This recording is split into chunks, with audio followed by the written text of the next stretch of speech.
Ask anybody who invented the radio and you might get different answers. In the 1890s, Serbian-American scientist Nikola Tesla and Italian physicist Guglielmo Marconi became the leading people to try and successfully invent a radio. The race was on. Tesla immigrated to America in 1884. Then he created the Tesla coil wireless transmitter, which was a device crucial for sending and receiving radio waves. In 1900, Tesla applied for a couple of patents that gave him ownership over a key component of radio communications. That same year, Marconi applied for tuned telegraphy. Marconi was rejected on the grounds that Marconi would have to use a Tesla coil. However, through wealth and pressure, Marconi was granted the patent. Tesla was angry about these turn of events, and from then on, Marconi and Tesla were involved in many lawsuits. Marconi came out on top, but then he ended up suing the U.S. government. To keep the lawsuit from going through court, the U.S. Supreme Court named Tesla, who died a couple months before, the inventor of radio. Even still, some people consider Marconi the father of radio. During the 1920s, radios boomed. Between 1923 and 1930, it is estimated that about 60% of American families had radios. As the demand increased, more radio stations became available. Chicago's first radio station, KYW, began in 1921 by the Westinghouse Electric and Manufacturing Company and the Edison Company. This was the first specialized radio in America by broadcasting opera 6 days a week. Opera proved to be very popular, but when opera season ended, the need for diversity on the station was very obvious. The company decided to include popular and classical music, sport events, lectures, fictional stories, newscasts, weather updates, etc. in their broadcasting. Up until 1928, things were going well for the radio station, but they got reassigned to 570 AM to 1020 frequency. This change caused a grave decrease in coverage of Chicago. After 4 years of trying to decide what to do, KYW transferred to Philadelphia and has been there ever since. The KYW station became a branch off the CBS and NBC radio stations. In 2005, KYW celebrated its 40th anniversary of being a radio station and is the most listened to station in the Philadelphia region. Many people believed that the radio would bring people of all ethnic groups together with a sense of community, since people could listen to things that were best suited for their interests and needs. Though this sounded great, in actuality, the radio caused a lot of confusion and contempt amongst the government and the people. Radio stations started to heavily compete for the most listeners, and programs often would be overlapped or interrupted by other programs. The subtle chaos erupting led many people to beg the government for some kind of intervention to the free-for-all that the radio had become. Eventually, the U.S. government put together a committee called the Federal Radio Commission in 1926 and the Radio Act of 1927, which was the basis of the Communications Act. This aimed to help regulate the radio, and pretty soon the acts were dropped and the government pulled away from their involvement.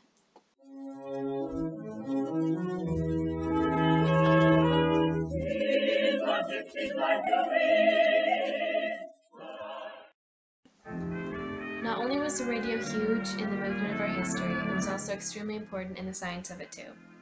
The invention of the radio took many years and many different scientists to work off of others' previous discoveries. The radio began as wireless telegraphy, but the transmission of waves was a problem. The idea of wireless telegraphy was an idea that had been around since the 1820s, 100 years before it was completed. James Maxwell and Henry Hertz came up with the idea of electromagnetic waves. He noticed that electrical fields and magnetic fields can couple together to form electromagnetic waves. Guglielmo Marconi used their idea and used sparks to create those waves. The only way that they could transmit, though, was through an iron filling that was specially designed to conduct electricity. These fillings were called Lodge's color. With the completion of all these discoveries and inventions over many years and years, the radio could be completed. The first message to be sent by Guglielmo Marconi in 1901 that was a buzzing noise of a spark gap transmitter. The first noise that was received, that wasn't created by a machine, was the voice of a man calling CQ, CQ. This means, calling all stations, I have a message. For many years to come, more and more inventions were made that helped improve the radio. Some inventions that they were made in were triode and diode vacuum tubes. This would make the sound more clear and transmission easier. They used radios on ships during the war to send important messages, though most of these were in Morse code. That was used to hide the information being sent from opposing sides of the war. Crystal radios were the first to be used. The way they found a signal was by using a piece of lead galena crystal and a cat whisker. With the first radios, antennas were needed to reduce the sound of static and give an accurate signal. Radios are very complex, and every design is used to perform a specific task. such as a radio frequency amplifier and a detector, though these weren't invented for many more years to come. Radios were popular amongst everyone except the lower class, who couldn't afford them, even though radios were relatively inexpensive. By 1923, nearly 3 million people owned a radio. They were easily accessible but were usually located in people's homes. In 1922, there were over 600 radio stations due to the overwhelming number of people listening in. The following is an audio clip from the first commercial radio station, KDKA, on the 1920 presidential election. KDKA of the Westinghouse Electric and Manufacturing Company in East Pittsburgh, Pennsylvania. We shall now broadcast the election returns. We are receiving these returns through the cooperation and by special arrangements with the Pittsburgh Post and Sun. We'd appreciate it if anyone hearing this broadcast would communicate with us, as we are very anxious to know how far the broadcast is reaching. As the radio craze of the 1920s continued, more and more stations began to develop, broadcasting a variety of topics, including late-night programs, family shows, humorous sitcoms, news, and more. Radio began to change the everyday lives of its listeners, providing people with entertainment that they could share. Some people even said that it united the American people in a new way. Families now gathered around at night to listen to their favorite shows together, and people were able to laugh at the same jokes, hear the same advertisements, and listen to the same music all at the same time.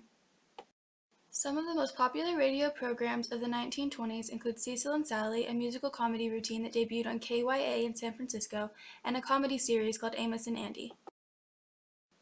Cecil and Sally starred Johnny Patrick and Helen Troy, and the program ran on NBC until 1933. Cecil, I have to find my purse. Well, where did you leave it? Oh, Cecil, if I knew, I'd go and find it. What did you have in it? Well, let's see, I had, just a...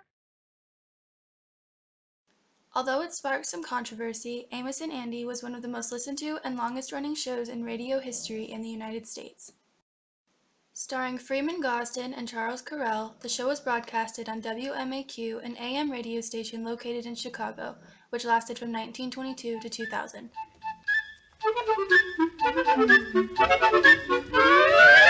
Good evening. The makers of the new Rinso bring you the Amos and Andy Show, with their guest tonight, the star of stage and screen, Mr. Walter Hughes.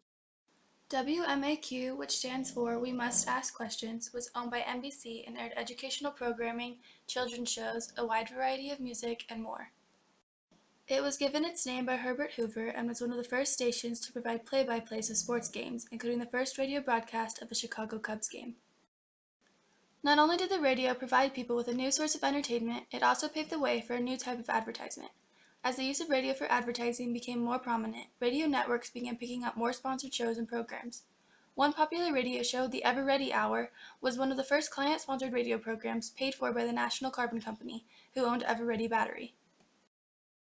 This was one of the first commercially sponsored variety programs in radio history and premiered in 1923 on WEAF, located in New York. The Ever Ready Hour, hosted by Wendell Hall, a banjo player and singer, aired several types of programs, including musical segments in the 1924 presidential election. People soon realized that they could use the title of the program as advertisement itself rather than interrupting the show with numerous commercials. With this realization, many sponsored radio shows began to emerge, including Acousticon Hour, an NBC classical musical show sponsored by the Acousticon brand hearing aid, and The Happiness Boys, which was sponsored by Happiness Candy Stores and featured Billy Jones and Ernie Hare as a vocal duo. Jones and Hare became very well known in the radio world as they created an image for themselves, later appearing on the radio as the Interwoven Pair, named after their new sponsor, a sock manufacturer, then working as the Tasty Loafers, sponsored by a bread company, and then later as the Gillette Gentlemen, sponsored by a razor manufacturer. Aside from the musical programs, comedy series, and advertisements, radio also established many people as public personalities. Among these people was Graham McNamee, whose bold and unique voice became known across the country when he joined the radio world as a broadcaster and sports announcer for NBC, the national broadcasting company. McNamee also joined Rudy Vallee, a popular singer and variety show host, on his program. Vallee began in show business and became another NBC radio star and public personality.